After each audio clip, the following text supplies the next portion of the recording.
falar sobre a saúde do coração. Eu recebo aqui o Dr. André Chiga, cardiologista. Doutor, muito obrigada por ter vindo. Bem-vindo ao Novo Dia. Eu que agradeço. Bom dia.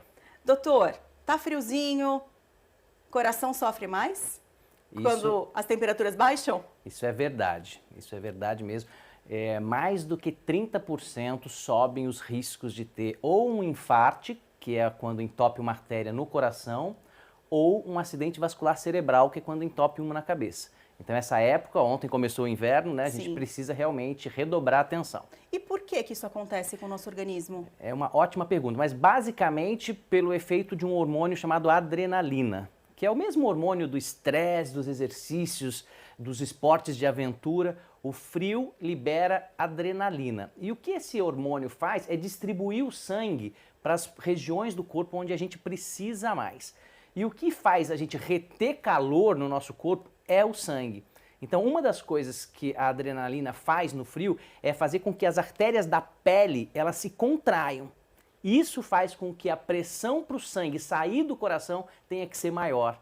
Então é essa a história. O frio aumenta a adrenalina, que aumenta a pressão, aumenta a força do coração, e quem tiver alguma predisposição para ter um problema cardíaco, no frio isso aumenta a chance. E principalmente nos períodos da manhã, que você está quentinho na cama, de repente sai e levanta no frio, já quando a gente acorda também há uma liberação maior de adrenalina, e se soma isso com frio, pior ainda mais. E como é que a gente faz para se cuidar? Vários cuidados. Primeiro é se manter aquecido, obviamente. Segundo é, durante o ano inteiro, ter o controle da própria saúde. Porque o problema do coração, ele não acontece de um dia para a noite. Então a gente tem o ano inteiro para fazer nossos check-ups, cuidar da nossa pressão, cuidar do nosso colesterol, fazer um pouco de atividade física, se alimentar bem, mas não se alimentar tão pesado como a gente faz no inverno. Come é uma comidas outra mais questão. gordurosas no inverno, né? Que o coração é péssimo. Mais gorduroso, mais salgado, coisas mais pesadas. Então também é uma tensão. E sabe uma outra coisa que acontece no inverno? As pessoas diminuem a atividade física. Dá mais preguiça, né? Dá mais preguiça, é uma outra questão também. Entendi. E a dica muito prática, não parem de tomar os remédios. Que não tem nada a ver com o inverno, essa dica vale para o ano todo. As pessoas começam a tomar remédio, o cardiologista prescreveu um remedinho para pressão e de repente a pessoa toma 2, 3 meses e aí você para e fica 10 meses sem tomar o remédio da pressão. Isso acontece muito, né, doutor? Muito meu pai comum. é pediatra e ele fala que as pessoas às vezes se dão alta. Parei de dar remédio pro meu filho porque ele melhorou, mas o ciclo, sei lá, do remédio é de 5 dias, a pessoa para no terceiro. Não adianta. Isso é um perigo nos antibióticos. Exatamente. E no remédio de pressão, remédio de diabetes, de colesterol. Não pode parar, né? Sempre contínuos. Só com o médico dizendo, você está de alta.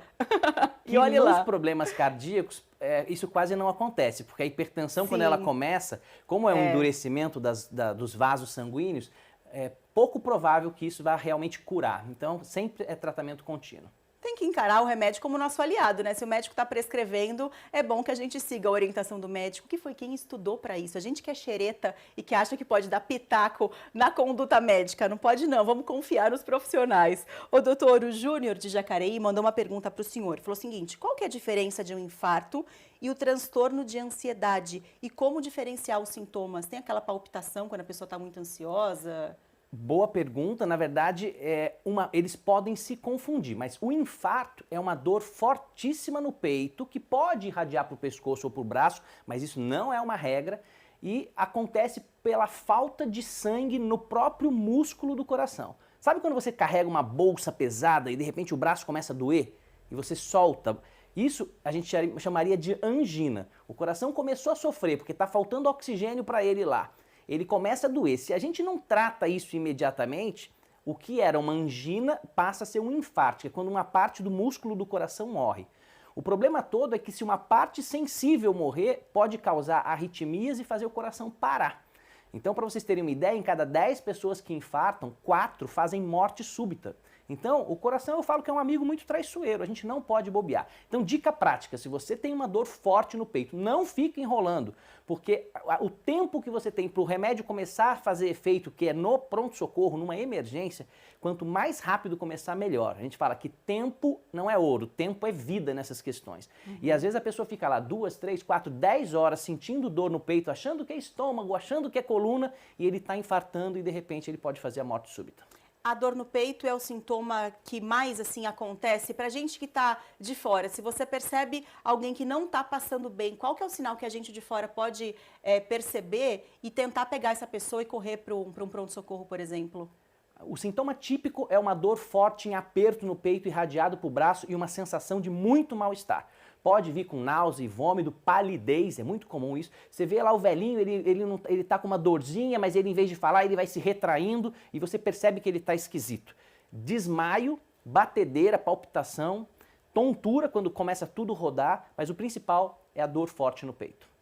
Principalmente relacionado com estresse, com o frio e com exercício físico. Então aquela dorzinha que você sente, quando você anda, dói, quando você para, melhora, é a dor típica de que tem alguma coisa no coração, que é a tal da angina de peito. E aí é melhor procurar um cardiologista o quanto antes para investigar o que pode estar acontecendo. A gente escuta muito falar, se procurar, acha. É, melhor que ache, né? É, no coração é melhor que ache, porque às vezes você acha antes de infartar e hoje tem muitas técnicas com remédio ou com procedimento para desentupir uma artéria e evitar que tenha esse infarto. A gente fala muito, isso daí é coisa de gente mais velha, a gente ouve falar, quem infartou foi meu avô, foi meu tio, mas também ele já tinha uma certa idade. Não se enganem, porque tem jovem que infarta também, né, doutor? E isso é um alerta importante da gente fazer aqui. Exatamente. Depois dos 35 anos, o risco é maior, mas existem casos de infarto aos 20, 25 anos. Então não é uma regra. E até tem uma coisa curiosa, os infartos nos idosos, eles podem entupir pequenas artérias e às vezes o risco de fazer uma morte súbita é até menor do que um infarto num jovem que se pegar um tronco de uma artéria principal. Então é muito preocupante isso e vocês aí que são jovens, os casos que a gente vê de infarto em jovens geralmente estão muito relacionados com obesidade, uso de alguns tipos de droga como a cocaína, o cigarro e o estresse absurdo. Então os jovens também podem infartar. E tem que se cuidar, né? Bom dia, Marcelo. Eu tenho pressão alta, mesmo com remédio, e tenho muita dormência na mão esquerda. Meu nome é Kátia, sou de Guaratinguetá. O que a gente pode dizer para ela, doutor? Primeiro, procure o seu médico. Essas entrevistas nunca podem substituir a orientação do seu médico. Dormência no braço, seja no braço direito ou no esquerdo, uma das coisas que a gente tem que pensar também são os problemas de coluna. Os nervos dos braços saem da coluna cervical. A hipertensão pode dar dormência? Pode, mas geralmente nos dois braços. E a dica é, se você está tomando remédio e mesmo assim a sua pressão não está boa, ajusta o remédio com o seu médico. Porque às vezes está tomando um comprimidinho, 2 comprimidinhos, e tem gente que precisa tomar 4, 5, 6 tipos de remédio. Então se você está tomando um comprimidinho e não está resolvendo, volta no seu médico e ele vai com certeza ajustar ou associar algum outro tipo de remédio. O senhor falou agora há pouco da questão do estresse, que é uma característica, acho que comum a praticamente todas as pessoas, por um motivo ou por outro. A gente anda muito estressado, rotina intensa, muitos afazeres, enfim. Eu vejo muitas pessoas tomando café, bastante café ao longo do dia, doutor, e também energético. Isso pode fazer mal para o coração? A questão toda aqui é a dose e a moderação. Eu também adoro café, você toma 2, 3 cafés por dia, não tem problema nenhum.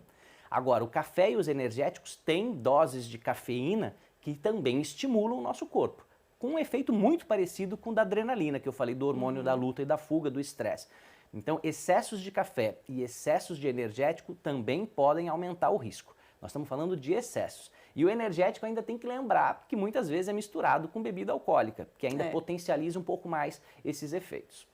Doutor, de uma maneira geral, procurar sempre o médico, manter o seu check-up em dia, larga de preguiça, depois que terminar o novo dia, já marca a consulta com o seu médico. Às vezes demora a consulta, não é do dia para a noite, então se organiza direitinho para que você faça os seus exames, para que você cuide da sua saúde, que é o nosso bem maior, né, doutor? Exatamente. A gente tem mania de culpar os serviços públicos, de culpar o plano de saúde, mas a gente não está falando aqui de culpa, a gente está falando de responsabilidade. A responsabilidade é minha, a responsabilidade é de vocês. Doutor, antes de encerrar, queria que você fizesse um convite. O doutor André Estiga tem um programa aqui na TV Tati SBT que passa aos sábados. Esse sábado tem. Todo sábado. Esse sábado nós vamos conversar sobre como o nosso cérebro se desenvolve, como é importante estimular os nossos filhos e nos estimularmos em vez de ficar não, que é a maior parte das vezes que é o que acontece com as crianças. Nós vamos receber o Dr. Roberto Bijos, que é um cirurgião muito consagrado aqui em São José, e a Rosimeire Facioli, que é neuropsicóloga. Então é um programa muito interessante, não é um programa exclusivo de saúde com termos técnicos, a gente sempre traz reflexões para que as pessoas saiam dali do programa pensando, opa, eu posso fazer isso de uma maneira melhor. Então o nosso programa se chama Em Frente, e para ir em frente a gente precisa ter informações e a gente precisa pensar sobre elas. Então eu espero vocês sábado, todo sábado às 10h30 da manhã. Muito bem, doutor, muito obrigada. Sábado nos vemos na tela da TV Tati SBT com um Em Frente, então. Muito obrigada pela sua participação. Muito obrigado e se protejam aí do frio. Obrigada, bom dia.